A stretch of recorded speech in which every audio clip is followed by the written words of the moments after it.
Music is everything to me. I mean, without music, I wouldn't want to do anything else. I would just watch CNN and Family Guy every day if it wasn't for music. Because that's what I do when I'm not playing music, watch CNN and Family Guy. But it's everything to me. It's like having a relationship with a girlfriend that's always there for you, that's always comforting you, always holding you down, and always saying the right thing at the right time. It's a relationship that I can't share with anybody else on this planet. And, it's tough for any girlfriend of mine, you know what I'm saying? But it's what it is, man. It's a special commitment that I've made with music that I can't share with any other person.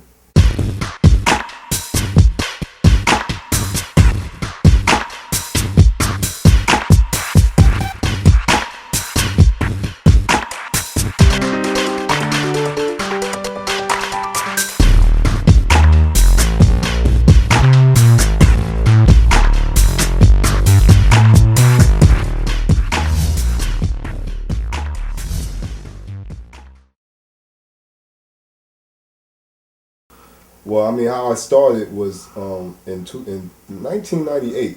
1998, my aunt gave me some money so I can invest in production equipment.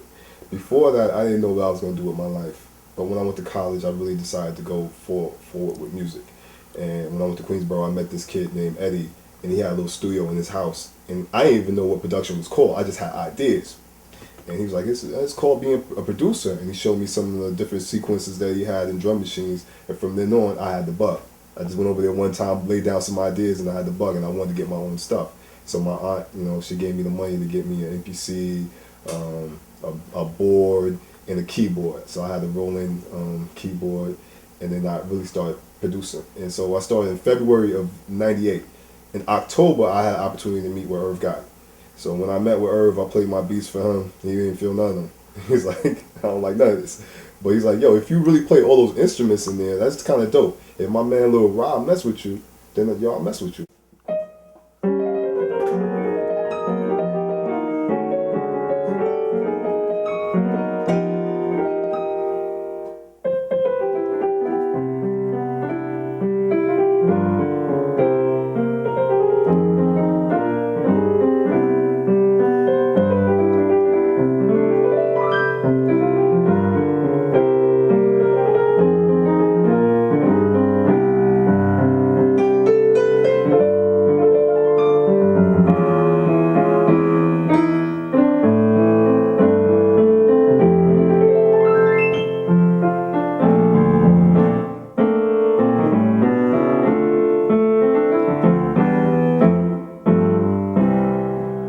I've been playing piano for 20 years now, since I was 11.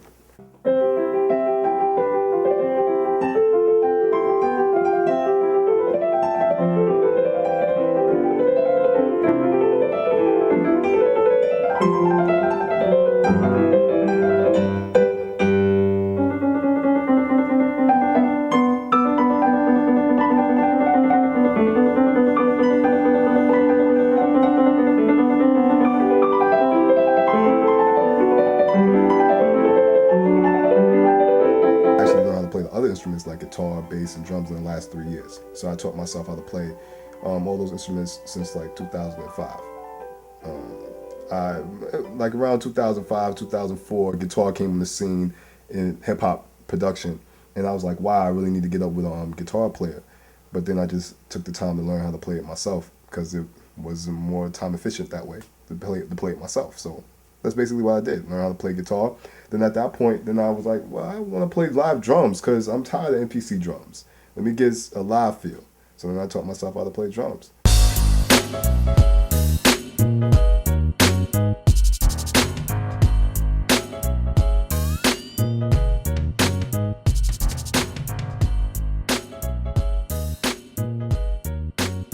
I'm like, ah, man, this dude's going to be a hater. He's going to see me play. He's going to be like, get this kid out of here. He's going to take all my money. So I'm like, I was feeling mad nervous. So I'm in the car with Earth's brother, Chris, and we going to the kid's house. I'm not even looking around to see where we going. You know what I'm saying? I'm like, I don't even know where I'm at. I'm like, my head is in my stomach. Like, ah, man, what's going to happen? And so, dude, we get on the block. And I'm like, this block looks familiar. And the dude opens up the door. It's my man, Lil Rob, that I played ball with back in the days. We both DJed together, and I showed him some things on the piano. He showed me some things on MPC back in the day. So I know the dude for a while. So he's like, that's Fingaz? He knew me from my government name. He knew me from Taiwan. So he's like, that's Fingaz? You're not going to mess with him? Yo, he taught me. And, every brother looked at him like, word, y'all know each other? And it was all good from there. And that's pretty much how I got in. Then, like, maybe 2 weeks later after that, I made the Holla Holla beat. And then I was out on the road with them and traveling. And I did a lot of the majority of Ja Rule's first album. Me and Lil Rob, we did most of all the music on that album. And there's this one right here. And I also won an ASCAP award for Holla Holla. It was one of the singles of the year. So, like, I had a hell of a first record to do, So, after that, I also did Murder for Life for Ja Rule on that album. We cleared a lot of the samples by me playing all the instruments. Me and Rob, we both played all the instruments on all the songs to clear the samples, so there was no samples. Then I also got on Bleak's album. Then from Bleak, I did some stuff with Beanie for Clue. And then we also did Dope Man with Clue. And then I also did This Is My Party for Fabulous. And a bunch of records. The Two-Way Beat with Ty Murder. That had a video also that you might see me in it. Looking real hard for no reason. And I also got an opportunity to work with Busta Rhymes. He's one of my favorite artists. And it was a pleasure because he also was on the Holla Holla remix. So I did this song with him called Hop. Then I also did a song with DMX, which is one of the biggest records that I did because his album sold 5 million records. So thanks to DMX for selling so many albums and keeping my lights on. But yeah, man. Doing the artist thing, I'm doing the singing thing, I'm doing the rapping thing. I'm also going to be doing some live instrumentation on the album. So it's going to be back. It's going to have a lot of elements of back in the day funk, fusion, jazz on it also. So the reason why I'm doing all this stuff is because my album is called No Direction. Because it has no direction. It's going to be willy-nilly all over the place. It's going to be helter-skelter. Yeah, all that.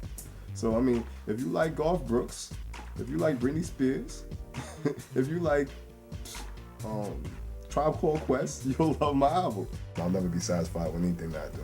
Everything that I've made, I'm not satisfied with because I don't think it represents or embodies what I really want to represent as far as music. But I do understand that this is a business and I must follow the rules. I must draw inside the lines of the business.